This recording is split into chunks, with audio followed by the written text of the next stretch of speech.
Hi everyone. So welcome to our channel. This is Mohan, Mohan Real Play channel. So today మనము India Pakistan match Asia కప్లో T20 preview చేసుకుందాం. So first match India ఇవైతే ఆడింది. It's very convenient cake walk win. వాళ్ళు 57 కొట్టారు, మన వాళ్ళు 4.3 ఓవర్స్లోనే game finish. So నిన్న పాకిస్తాన్ ఒమాన్ కూడా ఆడారు. So Pakistan scored 167 runs and their bowlers, all bowlers come to the party and they all out the Oman also 67, which is 90 plus runs victory. So that also is a huge victory in T20s.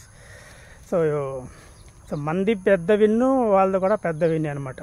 So now there is a both sides positive that they can win the game. So India Pakistan match అంటే అందరికీ ఎంత interest ఉందో తెలుసు కదా. So అలాగే ఉండబోతుంది. మనము మన సైడ్ వాళ్ళు స్ట్రాంగ్గా అనుకున్నప్పటికీ మనము ఏ టీంని తక్కువ చేయకూడదు, ఎస్పెషల్లీ పాకిస్తాన్ని అసలు తక్కువ అంచనా వేయకూడదు. సో మనం టీం విషయానికి వస్తే ఇండియా టీం నాకు తెలిసి చేంజెస్ ఏమీ చేయకపోవచ్చు. సో ఫస్ట్ మ్యాచ్ ప్రాక్టీస్ లాంటిది. So they will all players got some practice. So they will go same 11. Shubman Gill with Abhishek Sharma, Surya and Tilak 3 and 4. తర్వాత సంజు. సో సర్ప్రైజ్గా సంజు వస్తాడు, చూడాలి. Sanju Hardik, maybe Sanju, Hardik or Shivam Dube based on the who is bowling. And Axar Patel, తర్వాత Kuldeep Yadav, Bumrah and Varun Chakravarthy. This are our playing 11. So నిన్న పాకిస్తాన్ వాళ్ళు ఒమాన్తో ఆడారు కదా. నాకు తెలిసి వాళ్ళు సేమ్ టీమే వెళ్తారు. Saim Ayub and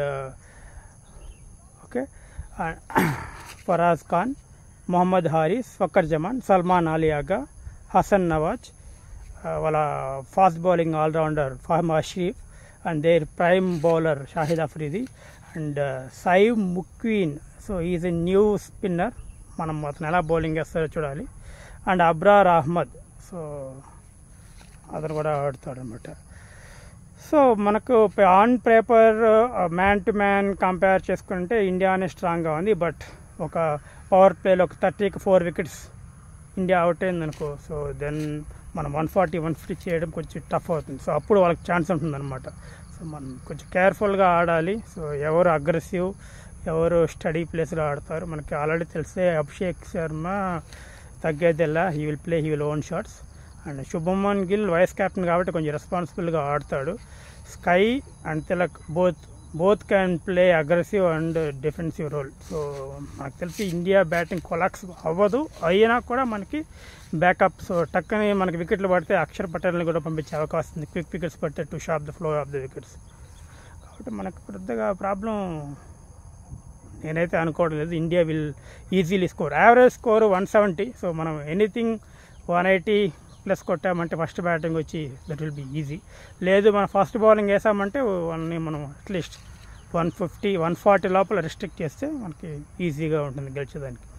so one of the Pakistan player ఏం చెప్తున్నాడంటే, మా దగ్గర సైబ్ అయూబ్ ఉన్నాడు, బుమ్రా అని 6 బాల్లో 6 సిక్స్లు కొడతాడు అని చెప్తూ ఉన్నారు. 6 బాల్లో 6 సిక్స్లు కొట్టడం అంటే అంత ఈజీ కాదు, ఎస్పెషల్లీ విత్ బుమ్రా. అఫ్కోర్స్ 1-2 కొట్టచ్చు, ఎవరైనా కొట్టచ్చు. 6 కొట్టడం అనేది కొంచెం ఓవర్గా అనిపించింది.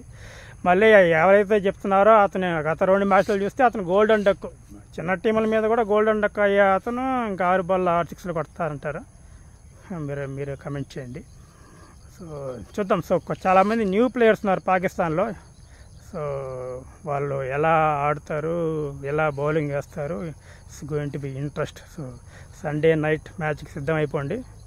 సో లాస్ట్ మ్యాచ్ కాకుండా 4 ఓవర్లకే కాకుండా మనకు హై స్కోర్ రావాలి. హై స్కోర్ అంటే గుర్తొచ్చిందండి, నిన్నే ఇంగ్లాండ్ సౌత్ ఆఫ్రికాని చెతగొట్టి 300 కొట్టారు T20లో. సో వాళ్ళు మన ప్లేస్ని దాటుకుని ముందుకు వెళ్ళిపోయారు. సో నెక్స్ట్ మన టార్గెట్ మనం దాన్ని కొట్టాలి ఎప్పుడైనా అవకాశం వస్తే. So looking forward to this match. So మీరు మీ కామెంట్స్ చేయండి. మీ ప్లేయింగ్ 11 ఎవరు ఎక్కువ స్కోర్ కొడతారు, ఎవరు మ్యాన్ ఆఫ్ ది మ్యాచ్ అవుతారు. సో ఈ మ్యాచ్ ఏమైనా క్రిటికల్గా మారుతుందా మనకి, లేదా ఈజీ విన్నా? So put your comments on. Do follow the channel.